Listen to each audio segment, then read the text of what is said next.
Well, when we were down in Culiacan. What did you go to Culiacan? Is this around that? No. I didn't go down there. No, this was when I was doing the Connect. This was like a year and a half ago. This is right before. This was 2 months before they went and got Ovidio.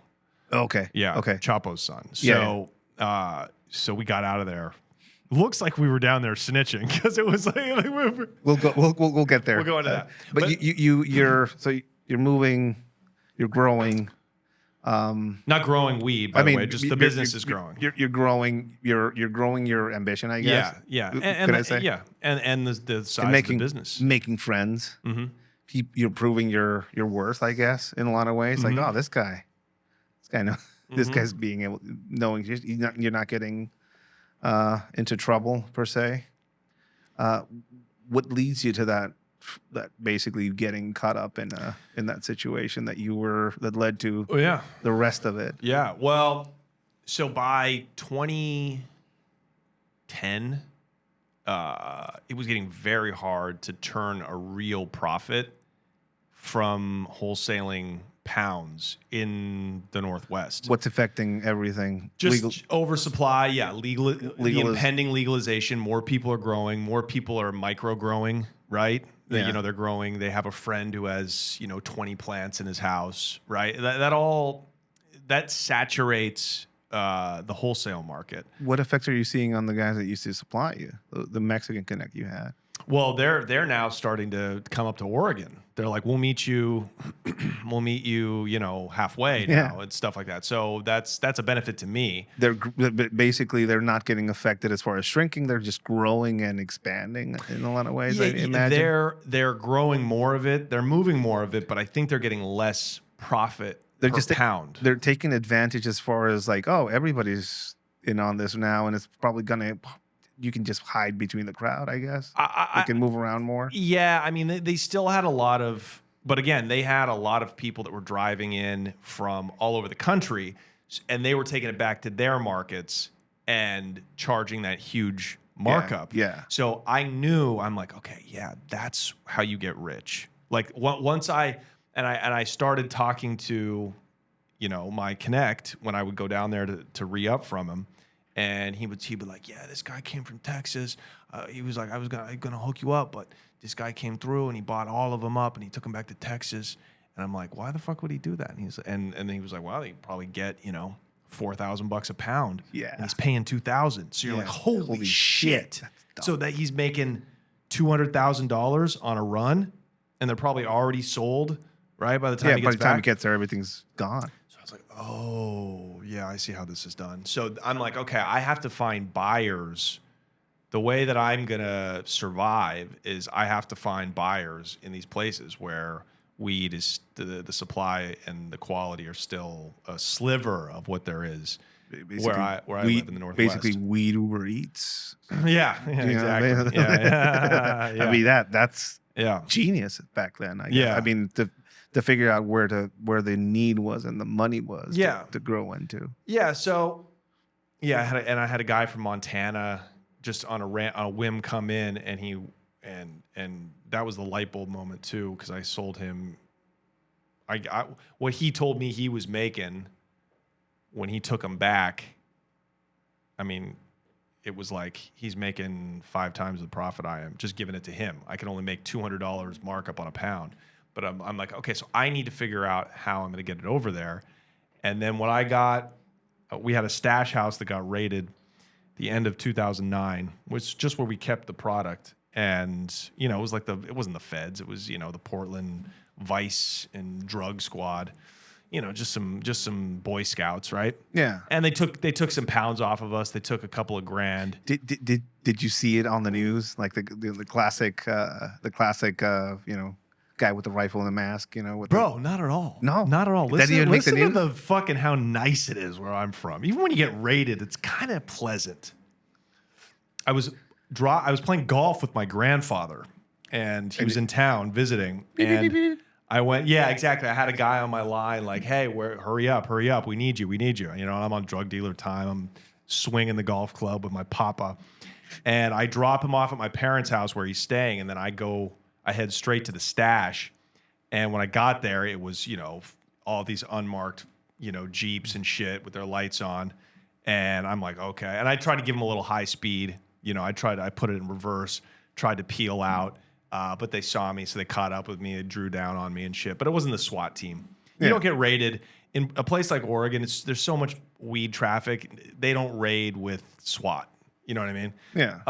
And they shouldn't, right? That's fucked up. Yeah. But they put a felony on me. Obviously they try to get me to tell. They're like, who's your guy? Who's your guy? Who's your guy? You can go home. You can have dinner with your grandpa tonight. We're not even going to take you downtown. What was your script? What was the script? It was like, I'm like, guys, there's no fucking way. And in my mind, I'm like, because I'm not giving up the connect. I need him. I need him now more than anything. I'm not going to give up my Mexicans. Yeah, no way. You know how long it took me to get that connect? So yeah, but I bailed out. They took me in because I refused to talk. I bailed out. I wasn't like a dick about it. I'm like, guys, I can't help you out. And so yeah, bonded out, got a good lawyer, first time offender. This is already when weed is half legal. It was only like 5 pounds, right? So I got a suspended sentence. Didn't have to do any time. Just good. But I got it. Now I'm on the map because I got a felony now. Now if I get popped again, like I'm going down. So that's when I was like, no more. And I was set up by a local distributor who was like, he was our best worker, like he was picking up pounds every day. He's moving them. And, but he got popped. He used Mark money to go make buys from us at this stash house. And that's how they got a warrant. So I'm like, okay, I need to separate myself. This is when we got to take a chance with the mail. And so that's when, and at the same time, we had finally found those buyers that we needed in, these distant markets that were going to pay that price that we needed. So one by one, we start experimenting with the mail, mailing drugs through the mail. Where did that idea come from? I mean, we'd always heard about it. I've heard, I've heard about guns and certain things that shouldn't be sent through the mail being put into the VHS back then. VHS or DVD players where gun parts and shit like that would be sent. Money, drugs. You would think like, oh, they're checking everything. There's no way anything is going to go through. Right. So we had heard about it while we were in college in the early 2000s. Because right? that's what you go to college for. Of course. Learn about logistics. So yeah, because we have friends that were going to school in Pennsylvania, right? And sometimes one of our buddies would be like, yeah, I mailed Zach an ounce. I just mailed it to him. We were like, wow. Or like a half ounce. How? Like, were they in the mail, like in a box? Freeze dry? Well, I'm going to get to that. Sure. But that's where I'm like, okay, yeah, you mail him a half an ounce. Like, you're being very subtle with it. Like, I don't know how you do it, but I'm like, wow. So later on, we were like, okay, can we actually put mail quantity? So it was some trial and error, but yeah, we figured it out and we had a whole system. So, we have a table, takes up this whole we had a little factory line, right? Yeah. Say you got to get 20 pounds to New Jersey. You got 2 different addresses over there, right? And you want to get about 10 pounds. You want to put about 10 pounds in each box. So you can fit about 5 pounds in one big freezer bag. So you can't contaminate anything. So like I had instructions for my guy, a friend of mine from the old neighborhood where I grew up, who was younger than me, and this is during a recession. So he was working for me, right? You empty out the turkey bags where you get each pound, right? So I just brought in 50 from Northern California. He did actually, because he's my driver. Yeah. And I'm helping him. We have gloves on.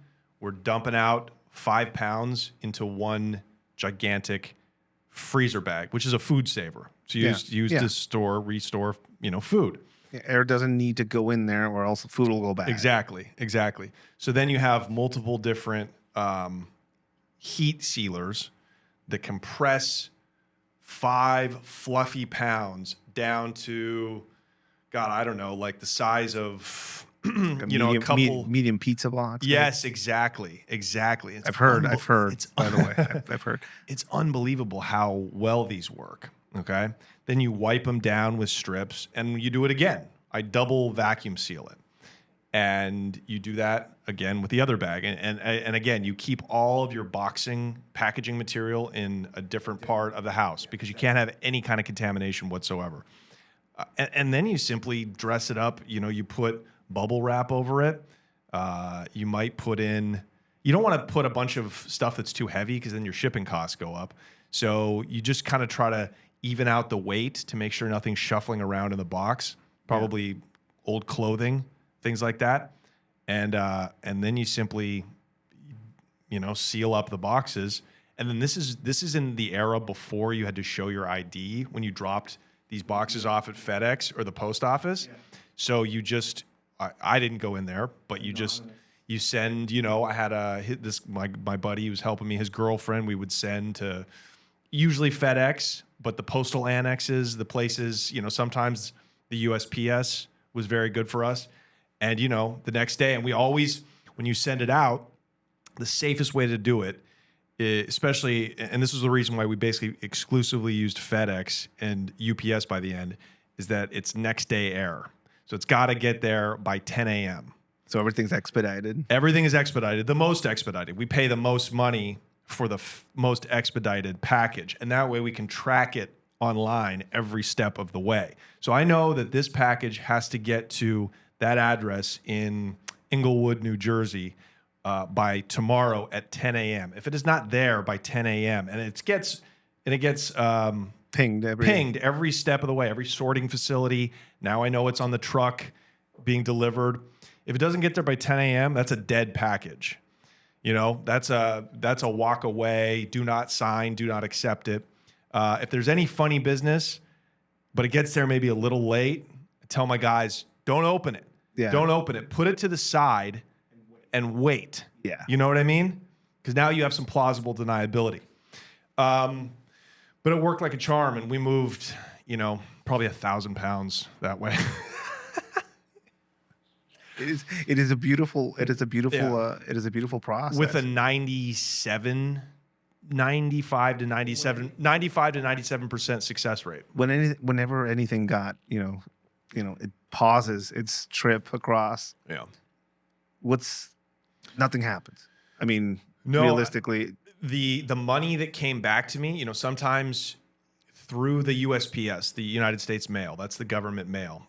Obviously, it's the least efficient, right? Because it's a government-run thing. It's just not going to compete with FedEx. So I've had money packages that have just completely disappeared from the tracking system months later, and I'm like, wow, I just lost $30,000 just like that, right? Months later, it would show. I remember a package showed up to me finally. It was empty. Completely gone. Some motherfucker, some postal worker was taking a vacation. Yeah. Had, I think, one box ripped off like that with a couple of pounds from UPS. Yeah. And so I stopped using UPS. You can't complain. Yeah, exactly. Like it was, you know, that enough money was coming in to where one box wasn't going to kill us. So yeah, it was a lot. It was just a little bit of trial and error, but not much. I imagine that is exponentially making your Of money course, grow. Of course, we went from, you know, making $2,500 a week to making $50,000 a week. Where is this money going, or how are you? I saved a lot of it.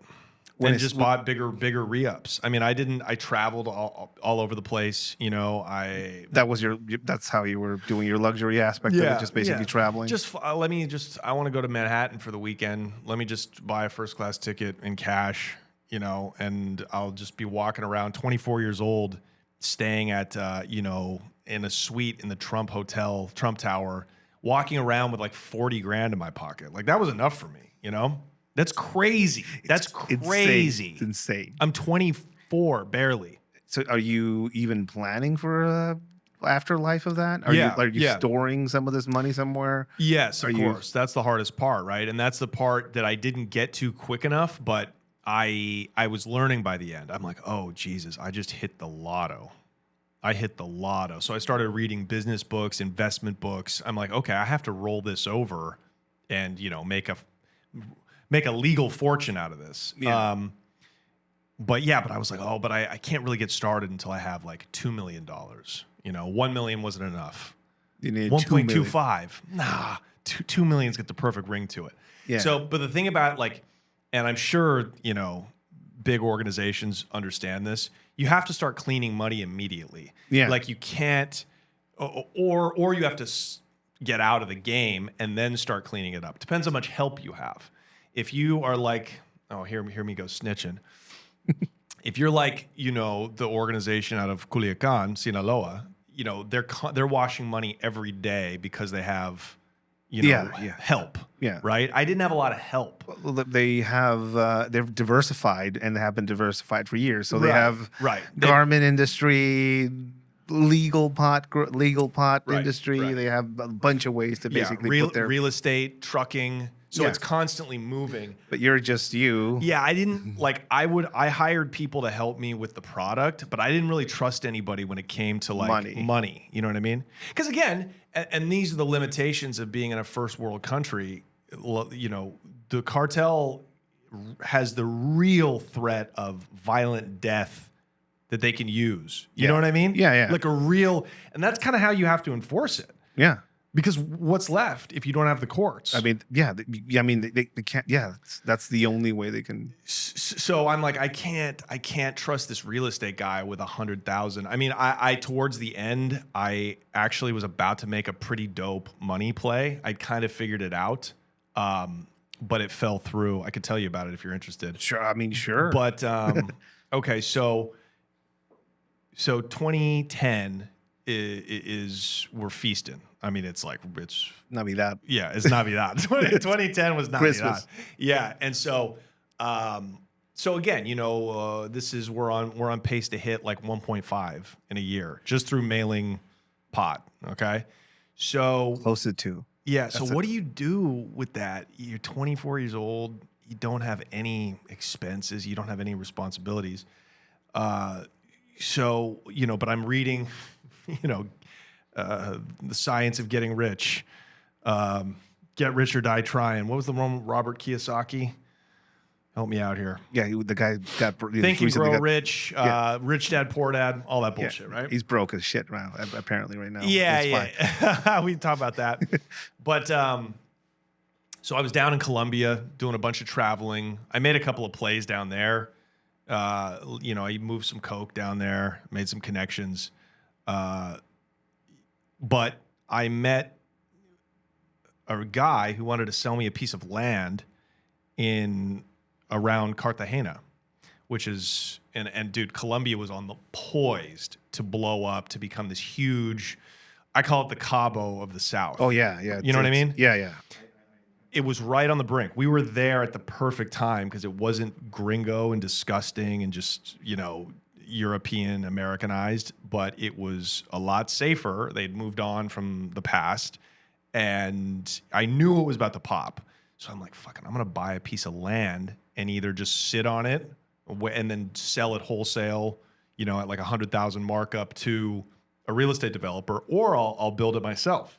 You know what I mean? And it was a really, really prime piece of real estate. And so through a money launderer, and this is what this guy did, and he was sharp, like fucking wore $1,000 suits in sweltering Colombian heat, right? Like, but no hair was out of place on his head. I'm like, this is fucking movie character.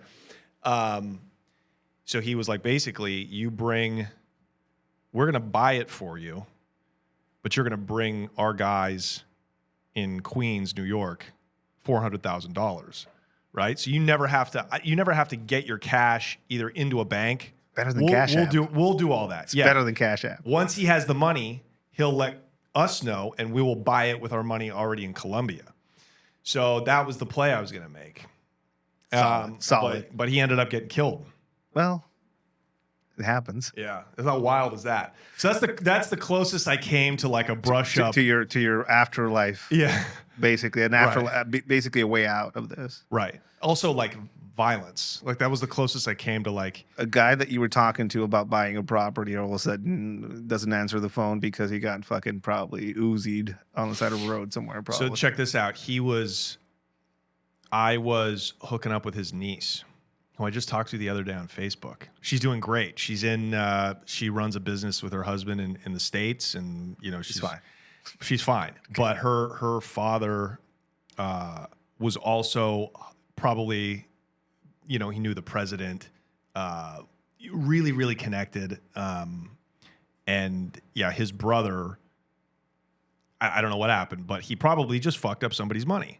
Yeah. And so he was leaving their gated house, like in these really like glitzy suburbs in the Las Afueras of Cartagena, and just some guy came by with an Uzi and just sprayed him. Yeah, I say Uzi because that's the way. Like, there's a book I read recently about a guy who describes that he invented this Uzi method of killing people in Colombia on the back of a motorcycle. Was it Popeye? No, it wasn't Popeye. Popeye, well, there's stories about him, I guess. But there was an older guy that used to work under the Medellin organization, and he would listen to cumbia music as he would plan his hits, and he would time them to the music. So if it takes me longer than this song to make it across this place, to shoot this guy and go off. That's how we would time it. Every now and then I put Colombian cumbia music on my post on Instagram. People didn't know it comes from that guy. Wow. That's a way to time your hits. Anyway. Wow. Oh, so it wasn't just mythical and spiritual. This was actually a practical way to see if you're going to get away or not. Instead of looking at your watch, which is suspicious, right? You can have his headphones on, listen to some specific music so he can time everything. Right. Weirdo. Wow. Pretty cool dude. I mean, pretty cool story about him. Yeah. You finally get cut up. Yeah. So I'm not able to make that money laundering play. I'm hiding money everywhere I can, dude. But it's like, are you tough. Safety deposit boxes? I mean, yeah, I got a couple $100,000 in under my brother's name in a safety deposit box. I got $100,000 buried in my parents' garden. Really, stereotypes. I mean, where else? Where else could you hide money? It's like it's way too bulky. On your mattress. I should have been buying gold. There's all these things you could have been doing, but I was too young. Hindsight is 2020. I had hundreds of thousands in parked cars sitting in long-term parking. But then I always kept $500,000 at my apartment wherever I was at. A go bag. Yeah, exactly. So actually, I didn't even consider that my get the fuck out of town money. I had that stashed elsewhere. So I just liked to have $500,000 in cash on me. Just in case you need to run. Because that's a good start. Yeah, that's a good start. It helps me sleep good. It helps me sleep good at night. It's a pretty good way. And I would just rent, short-term apartments that were already furnished, like really nice, downtown Portland overlooking the water. Just pay cash in a deposit and would just walk in with a suitcase and my money, and that's how I lived. You know what I mean? So it was fun. Yeah. It was fun. Very isolating, but it was fun. When you say isolating, is it because you're doing things, making moves, making plays, but it's a lonely life. It's totally a lonely life because you can't really share that with anybody. No, you shouldn't. No. Significant others showing up in your life, and you're like, yeah, cool, but there's no fucking way you're gonna tell. No, I can't let you. What was your cover story that you would use? Like, I didn't even have an effective cover story for my parents, which is part of the reason that I didn't buy anything flashy. I would tell them because it was 2010 was still, the economy was still shitty. So I would say I was like working in marketing. I would say I was waiting tables, right? Like. They didn't know shit. Yeah. So my parents knew. My parents would always they were always aware that something was up. Like, dude, in college, I'd be home for the summer, and my dad would be like, "Hey, your mom was cleaning your room, and we found $50,000 in cash in your backpack. So you can't. We can't have you living here." So they would just kick me out for the summer. Yeah. Yeah, it was fucking bananas. But we got caught up. Eventually, of course, that. What was the mistake? The mistake was, the mistake ultimately was not trusting enough people to not have a kind of evidence on you, that kind of cash.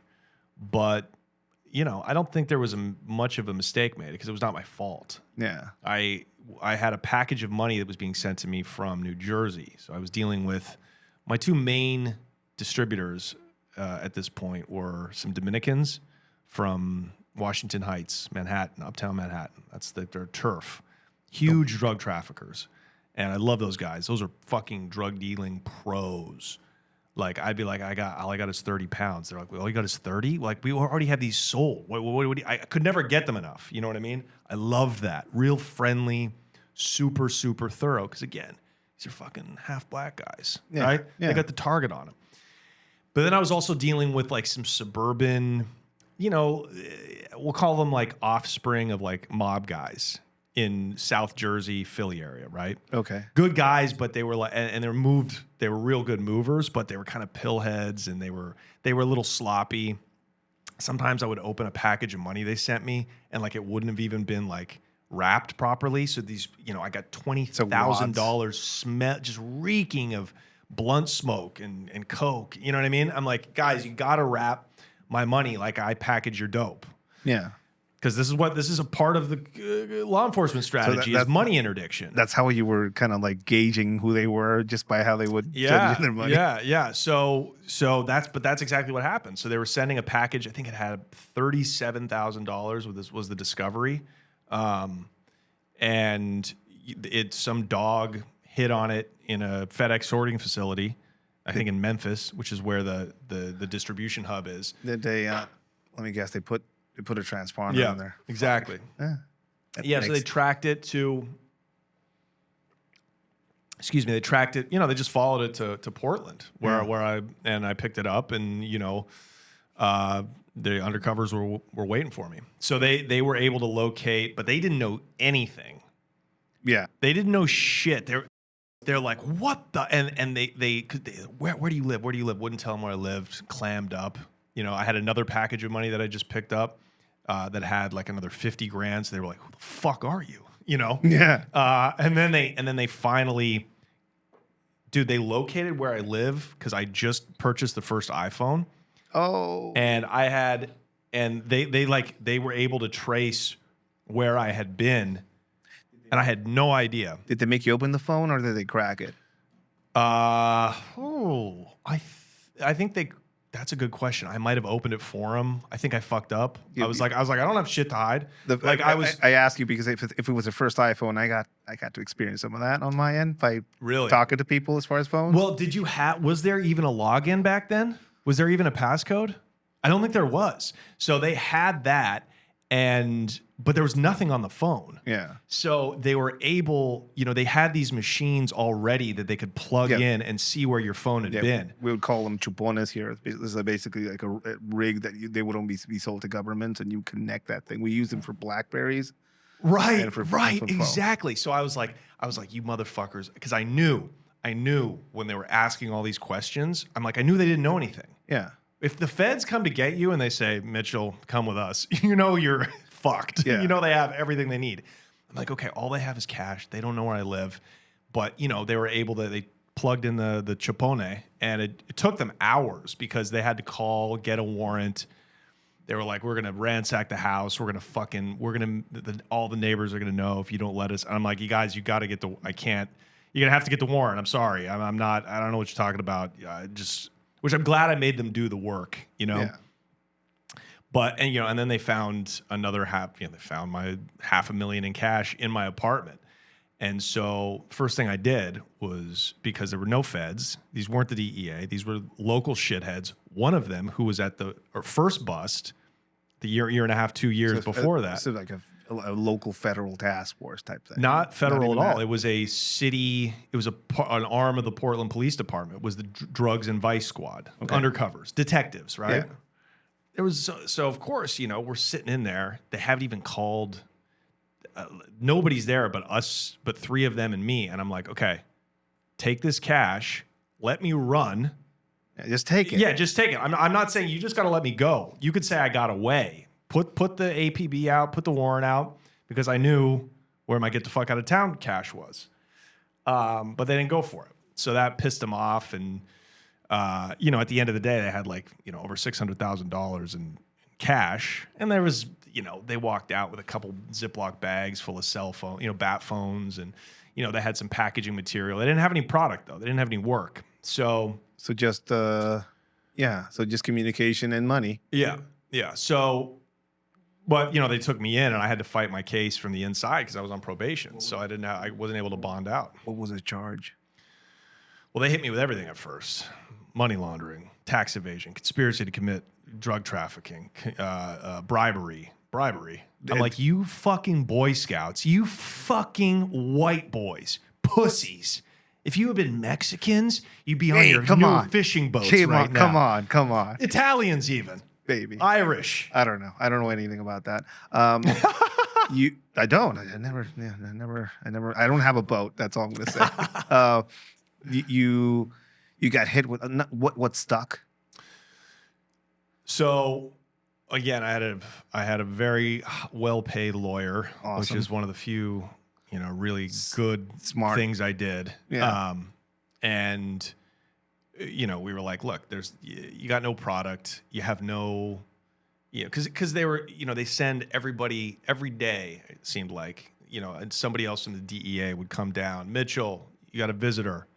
Bring me into the room. Look, man, just bring us to them. You know what I mean? Like, this is silly. You don't want to go down for this, right? And I'm just like, nah, I can't. Because my lawyer was like, look, you're gonna cooperate until they say you don't have to, and they don't have any. They don't have products. So let's make them a proffer. Bring them to the rest of your money, right? Yeah. Because that's the other question. Where's the rest of it? Yeah. And bring them the rest of your money, and then we can squeeze in a pretty favorable plea deal. So I didn't give them everything, but I turned over another 400. So now we're looking at even $1 million in cash, and didn't give up anybody. They didn't have anything, So pretrial motions, they're able to, dismiss a lot of the charges, and end up getting 36 months. Yeah. 30. You're in county. Probably during all of this. I'm fighting my case the whole time from inside of jail, which is torture. It's torture. Like that's a whole different world. It's a whole different world, and it's like they're taking their time. My lawyer's like, they're going to take their time because they want to squeeze you. That is a tactic of the DA or the U.S. attorney. Depends if you've got a Fed case. Yeah. They were like, we're going to leave you in there to suffer until you're ready to play ball. So he's like, you just got to hang on. I don't know anything about this, but I think your paperwork looks fine for that, right? Mm-hmm. Or do you have any issues in there? Mm-mm. Any questions on why you're there? No. You would look fine on paper. But I got my paperwork, so it's like, shit, here, let me see your paperwork. I got my paperwork. So I think a lot of people actually respected that. They see the level of crime, and they're like, okay, so he's not a gangbanger. He's not a pussy, but he's definitely not. He's not hard, but he's intelligent. So I think we're gonna, we're not gonna abuse him. But I had to fight. Yeah, there's no question about that. You're tall. I am tall. I had that. I'm not a small guy. You can punch down probably at a bunch of these fuckers, or just hold them off. They can't reach you. Yeah, but I wish it were that easy.